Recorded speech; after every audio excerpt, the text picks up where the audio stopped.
مرتبہ ایسے جنگل میں چلے گئے جہاں پر پانی بہت کم تھا، جہاں پر آپ کو پانی پینے کے لیے نصیب نہیں ہوا کرتا تھا، ایسے جنگل میں غوث پاک چلے گئے۔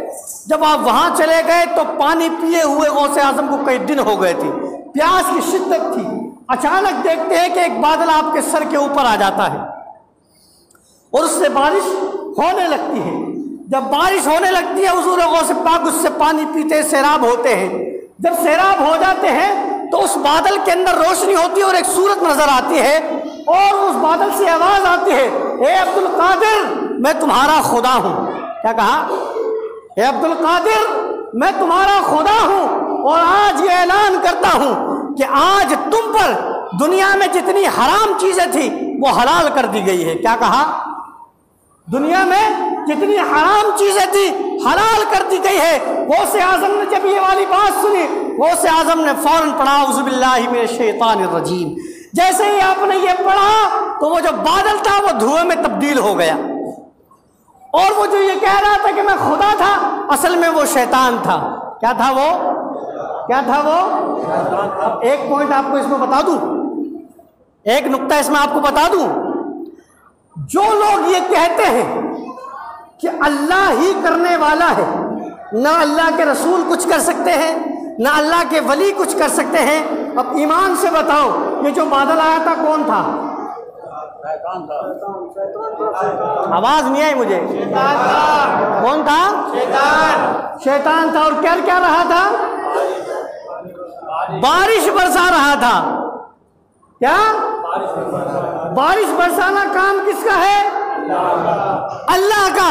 شیطان برسا رہا ہے، شیطان برسا رہا ہے۔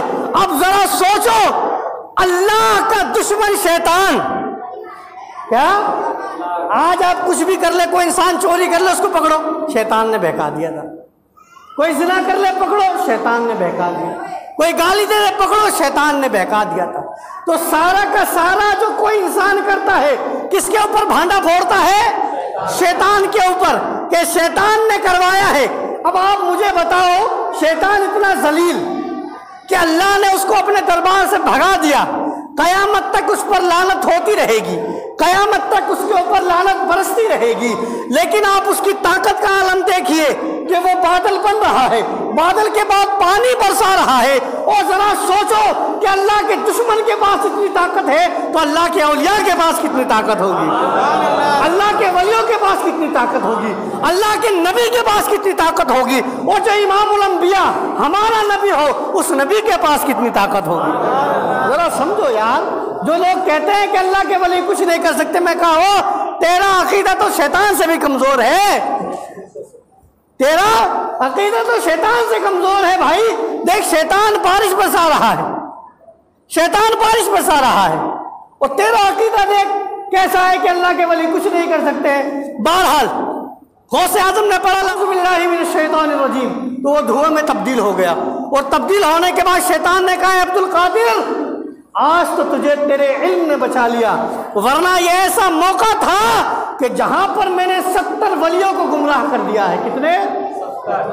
70 ولیوں کو گمراہ کر دیا ہے۔ حضور غوث پاک نے فرمایا مردود تو اب بھی مجھے دھوکہ دے رہا ہے، اب بھی تو مجھے دھوکہ دے رہا ہے کہ عبد القادر تجھے تیرے علم نے بچا لیا، اور شیطان تیرے پاس بھی تو علم تھا، تو بھی تو فرشتوں کو پڑھایا کرتا تھا، تو تجھے تیرے علم نے نہ بچایا تو مجھے میرا علم کیسے بچا سکتا ہے؟ مجھے میرے علم نے نہیں، مجھے میرے پروردگار نے بچایا ہے، مجھے میرے پروردگار نے بچایا ہے۔